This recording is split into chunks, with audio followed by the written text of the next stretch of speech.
यो हो दुनियाँको सबैभन्दा होचो गाई। झट्ट हेर्दा कुनै सानो बाछी जस्तो देखिने, तर उमेरले 3 वर्ष पुगेको एउटा वयस्क गाई हो। यसको उचाइ जम्मा 20 इन्च छ। हाम्रो छिमेकी मुलुक बङ्गलादेशकी रानी नामकी यो गाई आफ्नो सानो शरीरका कारण संसारभरि चर्चित थिइन्। तर अफसोस, लाखौँ मानिसको मन जितेकी यो अबोध र सुन्दर गाई आज यो संसारमा छैनन्। बङ्गलादेशको राजधानी ढाका नजिकैको चरीग्राममा रहेको एउटा फार्ममा जन्मिएकी थिइन् रानी। रानी अरू गाईहरू जस्तो ठुली हुन सकिनन्। उनी भुटी अर्थात् भुटानी जातको पुर्को गाई थिइन्। उनको वजन जम्मा 26 किलोग्राम मात्रै थियो। जब रानीको तस्बिर र भिडियो मिडियामा भाइरल भयो, तब उनी रातारात स्टार बनिन्। त्यो बेला संसारभरि कोरोना भाइरसका कारण लकडाउन लागेको थियो। मानिसहरू घर बाहिर निस्किन पनि डराउँथे। तर यो सानो र प्यारी गाईलाई एक नजर भए पनि हेर्नका लागि मात्रै फार्ममा हजारौँ मानिसहरूको भिड लाग्ने गर्थ्यो। तर यो सानो शरीरका कारण रानीको जीवन त्यति सजिलो भने थिएन। फार्मका सञ्चालक हसन हाउलाडरका अनुसार सानो कद भएकै कारण रानीलाई राम्रोसँग हिँड्न पनि समस्या हुन्थ्यो। अरू ठुला गाईहरू देख्दा रानी निकै तर्सिने गर्थिन्। त्यसैले उनलाई अरू गाईको बथानभन्दा अलि टाढा विशेष रेखदेखमा राख्ने गरिएको थियो। रानी निकै कम खान्थिन्, तर उनलाई बाहिर खुल्ला ठाउँमा घुम्न निकै मन पर्थ्यो।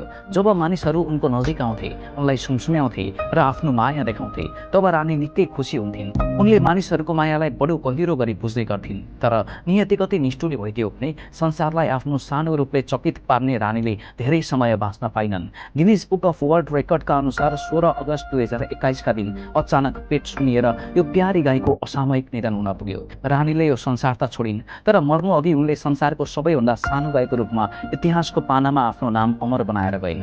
रानीभन्दा अगाडि संसारको सबैभन्दा सानो गाईको रेकर्ड भारतको केरलाका एक किसानले पालेको मिडिकम नामको गाईको नाममा थियो, जसको उचाइ 69 सेन्टिमिटर थियो। यस्ता संसारकै सबैभन्दा सानो गाईको प्रजातिलाई पंगानुर भनिन्छ। यो प्रजातिका गाई र गोरुहरू प्राकृतिक रूपमा एकदमै सानो कदका हुन्छन्। यो सुन्दर गाईको उत्पत्ति दक्षिण भारतको आन्ध्र प्रदेशमा रहेको चित्तोर जिल्लाको पंगानुर क्षेत्रबाट भएको मानिन्छ। त्यसैले यसलाई पंगानुर गाई भनिएको हो। यो प्रजाति यति प्राचीन मानिन्छ कि पुराना कथाहरूका अनुसार प्राचीन कालमा ऋषिमुनिहरूले पनि आफ्ना आश्रममा यही पंगानुर गाई पाल्ने गर्थे। यो गाईको विशेषता सुन्नुभयो भने तपाईँ अचम्ममा पर्नुहुन्छ। यिनीहरूले धेरै घाँस खाँदैनन्। दैनिक रूपमा जम्मा 5 किलो मात्रै खाने गर्छन्। तर यिनीहरूले दिने दुध स्वास्थ्यका लागि अमृत जस्तै हुन्छ। सामान्य गाईको दुधमा जम्मा 3 देखि 3.5% मात्रै फ्याट पाइन्छ, तर यो सानो पंगानुर गाईको दुधमा 8% सम्म फ्याट पाइन्छ।